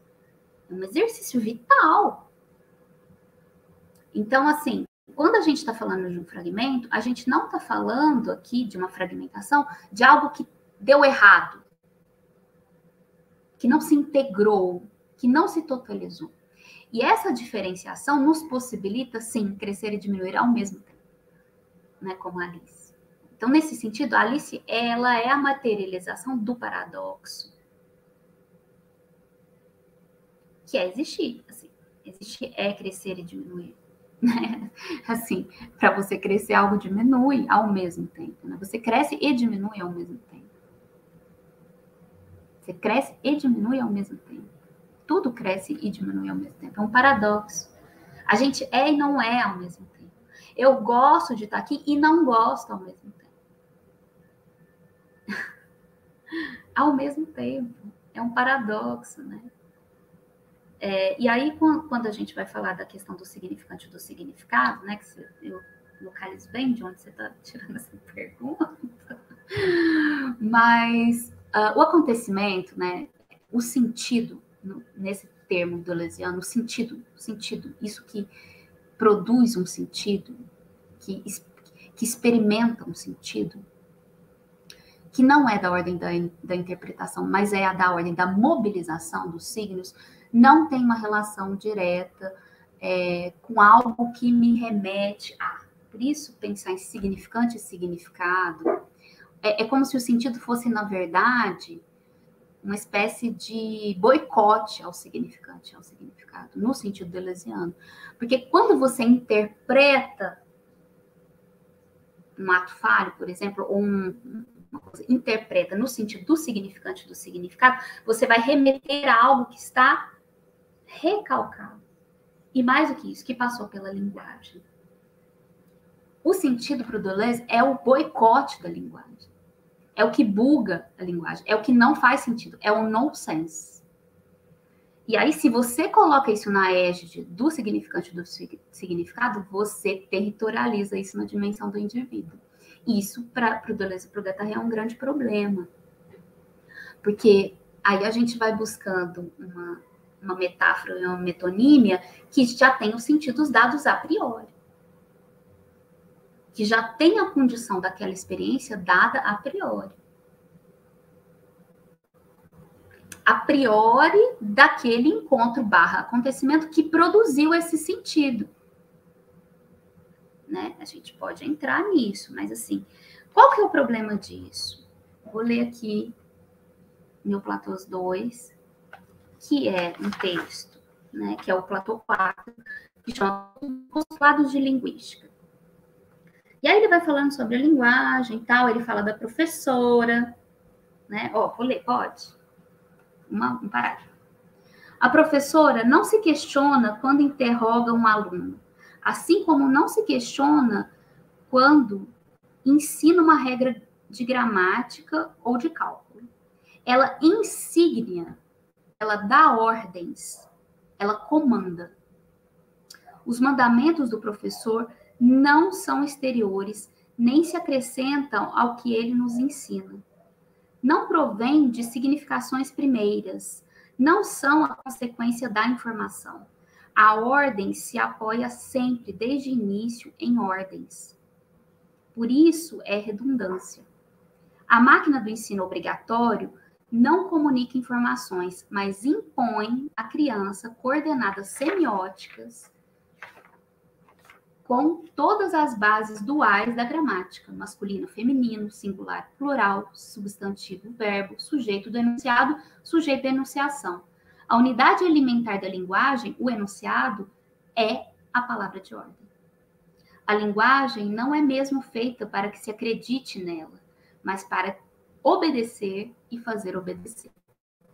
Uma regra de gramática é um marcador de poder antes de ser um marcador sintático. Né? Então, quando a gente interpreta algo que acontece, algo que se sente, algo que me atravessa no regime de significado, a gente está operando na lógica de algo que está dado e, portanto, a gente perde a dimensão do acontecimento e localiza isso num regime de relação que tende ao eu, tende a algo que não deu certo, tende a uma má integração de si.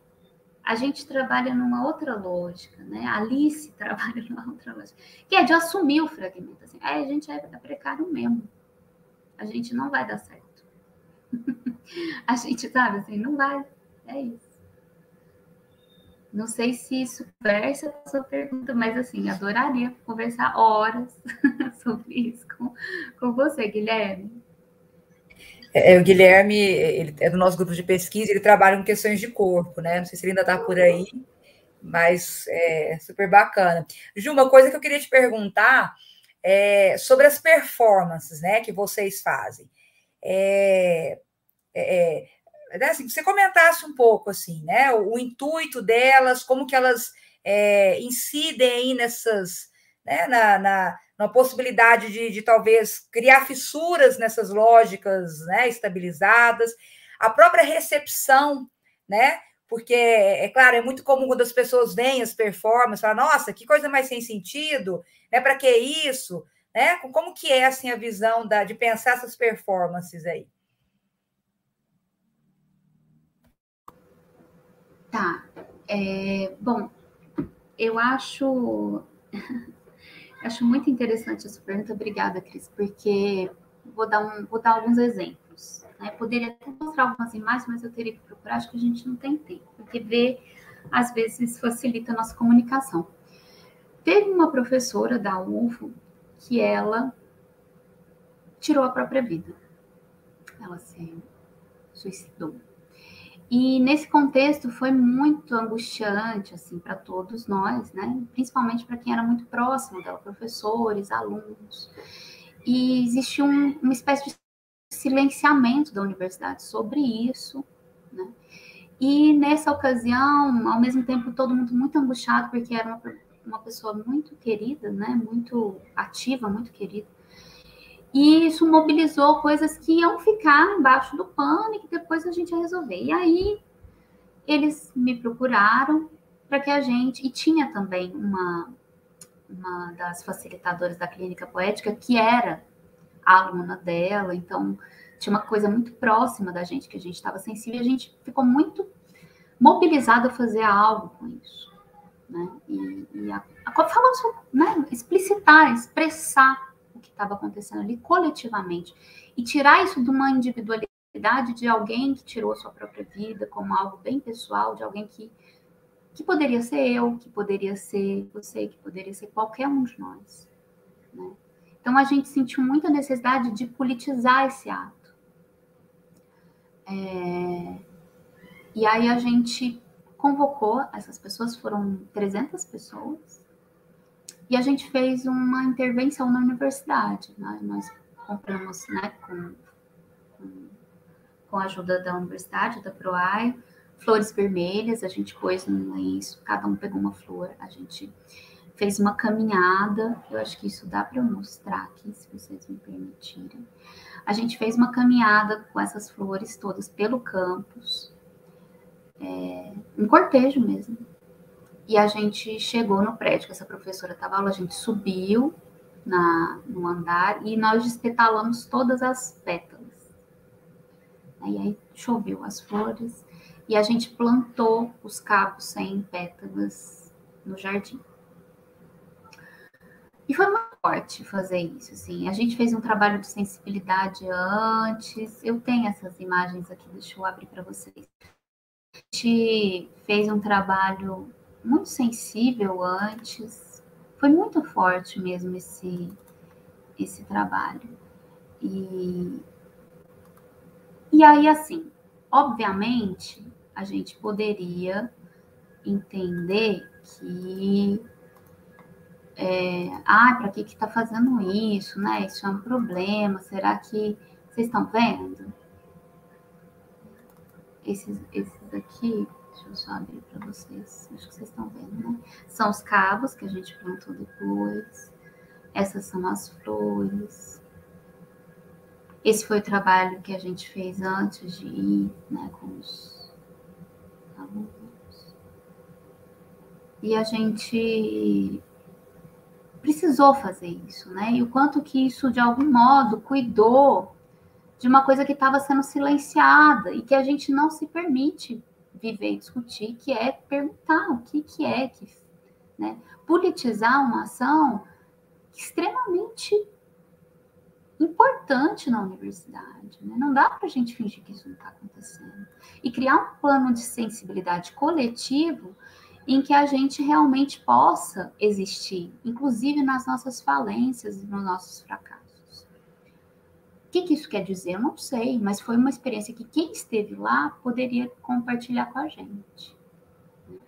A Lydia Clark, que é uma grande artista brasileira, e que nós trabalhamos muito com a perspectiva que ela traz da última obra que ela fez, que chama Estruturação do Self, em que ela faz um trabalho que ela mesma chama de clínico, com objetos, produzindo uma experiência estética para os seus clientes, ela chama de clientes. Ela fala assim, eu não acredito, não me interessa ninguém que queira me categorizar. Eu só me interesso por alguém que queira vir experimentar comigo o que é isso que eu estou fazendo, né? Então, acho que tem uma coisa que está para além do que isso quer dizer, que é a coisa da experiência mesmo. Tem um trabalho também que a gente fez, e aí já no Grupo Asfalto, em que, por exemplo, uma aluna da universidade, ela foi... foi uma época em que o João Bolão estava sendo totalmente cercado, os alunos estavam sendo totalmente vigiados, e ela foi agredida por algum segurança. Enfim, teve vários problemas com isso, e foi inapropriado o que aconteceu lá. E era um momento que também os próprios seguranças estavam tentando entender, né, a militarização do campo. Então, estava todo mundo ali meio assustado e aconteceu com ela. E a gente fez uma ação em que a gente se encolerou, todo mundo de coleira, várias pessoas de coleira, e tinha uma pessoa, uma mulher negra, com o cabelo amarrado aqui na frente, sem rosto, com salto alto, e que ficava passeando com a gente, sei lá, 12 pessoas, 15 pessoas, puxando ela pelo campus, e ela puxando a gente, né? Então, nesse jogo de tensões, a gente caminhou pelo campus. O que isso quer dizer? E foi muito forte, porque várias pessoas olharam, e a gente fez essa ação várias vezes, e uma delas, a gente estava fazendo essa ação, as pessoas pararam, elas olharam, e uma pessoa de fora teve a iniciativa de soltar a coleira. Da gente soltar. Ela foi lá e tirou a coleira. E aí todo mundo começou a soltar as coleiras. Assim. Meio brechtianiano, assim, né?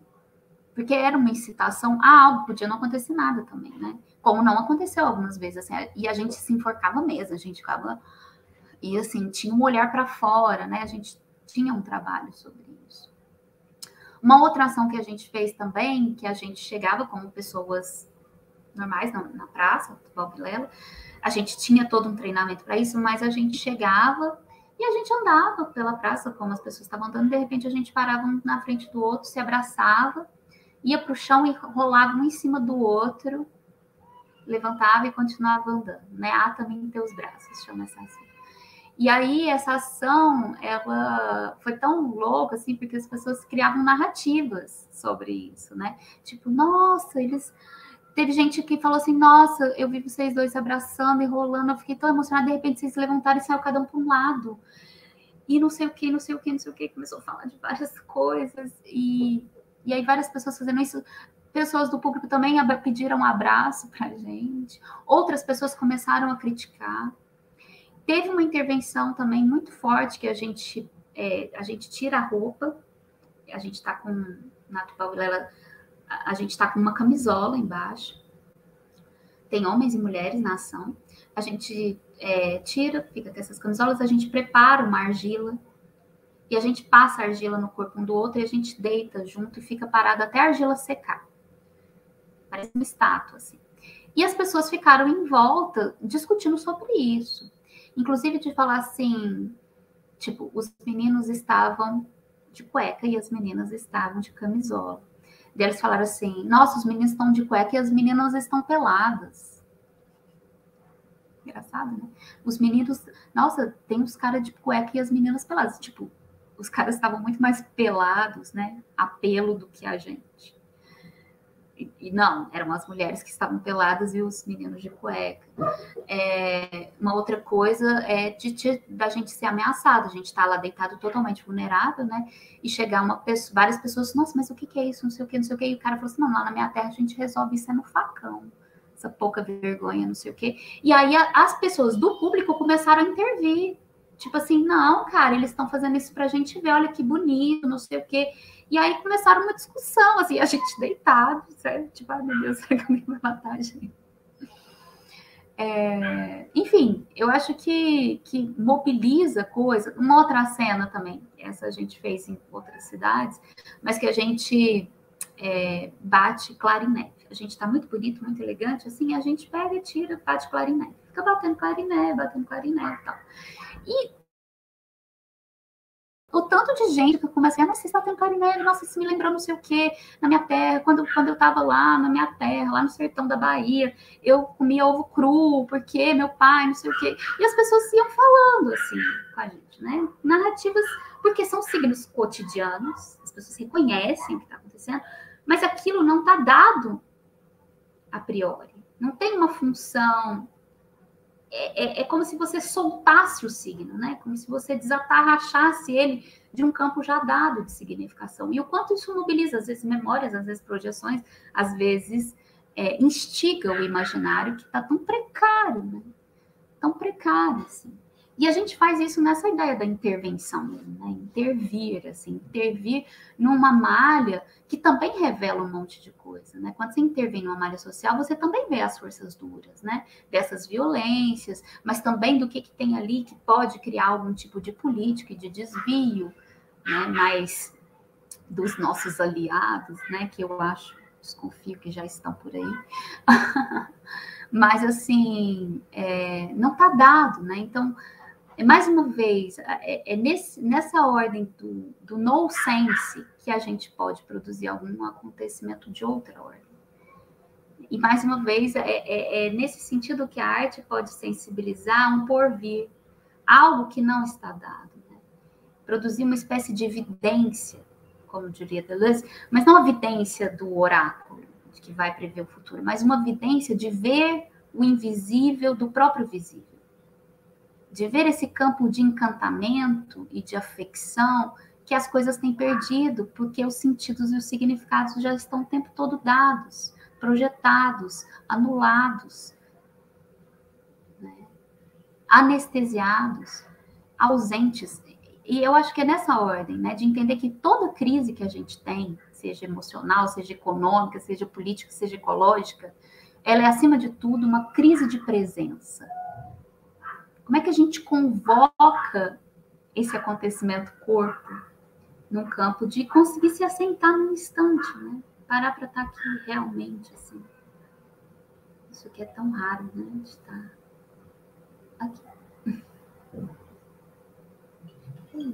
Muito bom, professora, muito bom. Falo... Acho que... Não, mas assim, para a gente é um prazer poder ouvir. E aí é tão gostoso a gente... É uma coisa que o grupo se preocupa muito de pensar essa questão da arte, a questão dessas manifestações de subjetividade, sempre na ótica da ruptura, sempre na ótica de tentar reconhecer esses entremeios, de tentar romper um pouco com essa ideia de que uma ideia que, infelizmente, alicerça a forma de produzir conhecimento nas universidades, né? A ideia do corpo que não descansa, que produz, a ideia do corpo que recheia látis, a ideia do corpo que nem sempre, de fato, se preocupa com essas questões de vivência que você nos apresentou de uma forma muito especial. A ideia da jangada também traz a ideia da travessia, né? Pensando aí em Guimarães Rosa. Então, eu acho que a gente precisa pensar travessias mais sensíveis, travessias que busquem, e de forma consciente, sempre esses pontos de ruptura, não necessariamente como um conflito, mas justamente nessa ideia de encantamento que você nos trouxe no final aí, que até me emociona de ouvir. Realmente a gente agradece de uma forma muito especial essas reflexões. Eu espero poder ouvir várias e várias vezes. Essas são as vantagens do YouTube. Quero muito que os meus alunos possam ouvir o quão sensível foi os seus posicionamentos, as suas reflexões colocadas aqui. Te agradece mesmo. Passo a palavra para a Cristiane, para a Cris, para que ela possa... a gente está usando muito esse termo agora, né? Dar forma, informar, né, Cris? Depois do acidente de visão bakhtiniano, eu acho que a Juliana conseguiu informar algumas reflexões e algumas angústias que, pelo menos aqui na minha prática da universidade hoje, tem me incomodado. E esses incômodos, quando a gente escuta refletidos de uma forma tão sensível e tão porque é uma proposição ativa e de ruptura, mas também com uma sensibilidade que é necessária, sempre foi, mas eu acredito que mais do que nunca a gente precisa desse encantamento, porque alguma coisa ruiu, alguma coisa quebrou, e não existe novo nem velho, existe uma outra coisa aí mas que talvez nunca mais vai ser normal. E aí ouvir falas que permitem esse tipo de intersecção é muito bom. Obrigado, Juliana. Passo a palavra para a Cristiane. Bom, também reitero os nossos agradecimentos. E é uma fala que nos encanta mesmo, né? A Ju falou do encantamento logo no início. Acho que saímos todos encantados, né, com essa fala, com essa sensibilidade. Espero que nos abramos, né, para esse sentido deleuziano, né, de poder experimentar o nonsense, de colocar em suspenso aí tantas certezas, e pensar nos nossos encontros, né, com os alunos, com os amigos, com os familiares, como experienciar essa dramaturgia, né, que você tão bem nos trouxe. Então, Ju, muito obrigada. Agradecemos também a todos que nos ouviram, que participaram no chat, aos que nos ouvirão, né, porque fica eternizado, e com certeza, né, vamos ter outros momentos aí para poder compartilhar, né, de falas tão potentes e provocativas. Gratidão, gente. Estou muito emocionada e muito obrigada mesmo pela escuta, pela acolhida, pelo convite, pelo carinho. Muito bom poder encontrar em tempos tão difíceis tantos afetos assim. Obrigada mesmo. Estou muito feliz de estar aqui. Bom, então, boa noite a todos e todas, né? E até o nosso próximo Discurso em Diálogo. Tchau, pessoal.